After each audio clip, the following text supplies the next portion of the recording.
a observar, un gran observador, comienza a observar cómo a medida que la economía americana se expandía, se iba polarizando la distribución de la renta y entonces en el medio de la riqueza aparecían fuertes manifestaciones de pobreza. Claro, las manifestaciones de pobreza venían asociadas de la mano del valor de las tierras, que al incorporarse y ser apropiadas por parte de algunos, dejaban a los desposeídos en una situación tal que tenían que pagar mayores alquileres y en todo caso la posibilidad de contar con una propiedad les resultaba cada vez más ajena. Y empieza a desarrollarse la idea en ese momento de gravar la tierra, pero no como factor de producción, sino de apropiarse de parte de la renta del suelo. El mismo concepto que había desarrollado Ricardo. Si la tierra va creciendo de valor como consecuencia de la expansión del progreso económico, ¿en qué medida ese mayor valor no le correspondía también a la sociedad? El propietario, que en todo caso podía ser un especulador, a que el valor de su propiedad aumentara más allá de lo que podía ser considerado normal. Entonces empieza a aparecer la idea de que era lícito apropiarse de parte de esa renta, no de la totalidad de la renta, de parte de esa renta. Un economista de los más prestigiosos conocidos de la escuela austríaca, creador del modelo de equilibrio general, es lamentablemente desconocido por el hecho de que también aportó a esta materia su pensamiento, y se trató de Walras. Walras coincidió con George en Europa de que francamente era necesario apropiarse de parte de esa renta. Pero Walras dio un paso más adelante y propició la nacionalización de la tierra. Dijo, la tierra tiene que pertenecer al Estado, para lo cual contó en su esquema de financiamiento con un economista de los niveles de Gusen. Henry George le dice, ¿para qué vamos a pagar por apropiarnos de la tierra? Vamos a estar pagando en todo caso por una renta adelantada, no hace falta gastar, no hace falta asignar recursos del Estado para esto. De manera que ahí la cuestión quedó, pero la posterioridad recogió una sentencia de Walras. Walras dijo, yo he encontrado la solución económica, pero este es un problema de naturaleza política y ahí el economista ya no tiene más nada que hacer. Son los intereses políticos los que tienen que dar respuesta a esta cuestión. Seguimos en el devenir del tiempo con el planteo neoliberal hasta que se produce la crisis del año 1930. Hay un revival a la economía clásica de la mano de Keynes,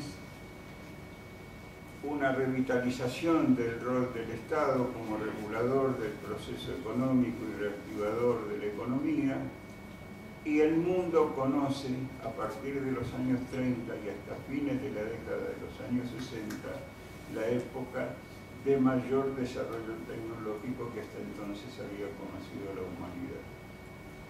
Pero, infortunadamente, se produce a principios de los años 70 lo que yo diría la siembra de la crisis que todavía no está resuelta y que dista mucho de resolver, que se tiene la solución en la mano, pero como dijera Walras, la solución la tienen los políticos, pero los políticos miran para otro lado. Esta crisis que sucede a la del año 1930 1929 y pone fin a la época del welfare state, se produce como consecuencia de dos acontecimientos. Primero, el abandono del patronado por parte de Estados Unidos, y segundo, el shock petrolero, el primero y el segundo shock petrolero en la década de los años 70. En este momento aparecen dos personajes en la historia, por lo menos son los que tiñen la ideología con sus nombres, Reagan y Margaret Thatcher, que reavivan nuevamente la política neoliberal. Pero lo hacen en un momento en que por primera vez en la historia del mundo se disociaron la economía real de la economía financiera. Antes y hasta ese momento, y si no comprendemos esto es inútil que sigamos hablando después de impuestos, antes de ese momento la economía financiera estaba al servicio de la economía real. Pero después de ese momento, con la gran masa de liquidez que se produce en los países petroleros, que motorizan un proceso inflacionario agudo y producen un gran descenso en el nivel de actividad económica, el mundo se encuentra compartimentalizado entre aquellos que tienen inflación, depresión y aquellos otros a los cuales les sobra el dinero. Y este dinero se dedica a la especulación. Este dinero se dedica a la especulación financiando sobre todo los déficits de presupuesto de los países que, ahogados por la recesión, no encuentran financiamiento para sus presupuestos. Y entonces a partir de ahí comienzan a vertebrarse las crisis en Estados Unidos del 82, del 85, la del sudeste asiático, la de Rusia, la de Brasil, la de Argentina, y cuando todo el mundo parecía que ya había visto pasar la noche, aparece la del 2007 y la del 2008. Es que Ronald Reagan y Margaret Thatcher, en esta nueva concepción de la economía liberal, desregulan no solamente la actividad estatal, sino que desregulan totalmente la actividad financiera.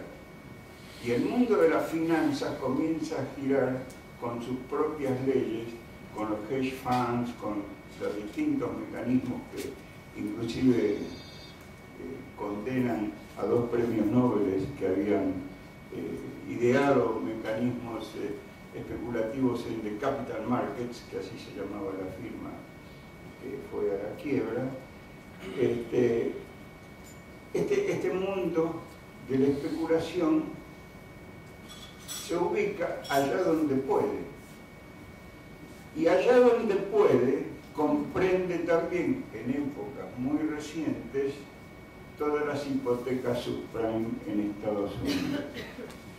Las hipotecas subprime en Estados Unidos son un claro ejemplo de qué es lo que pasó y que no debía pasar si es que se hubiera trabajado con un impuesto sobre la renta de las propiedades.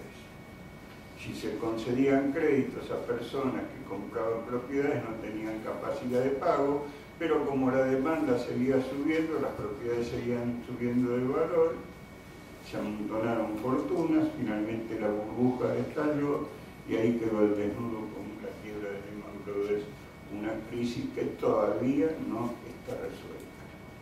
Y el coletazo que se está viviendo en Europa es un claro ejemplo de todo esto. Porque el euro, que fue una concepción, yo diría, irreal dentro de un proyecto legítimo, como era el de la Constitución de la Unión Europea, ¿qué es lo que produjo? Produjo la asociación o vinculación de 17 países con una moneda única, pero con niveles de competitividad absolutamente disímiles, pero lo que es peor,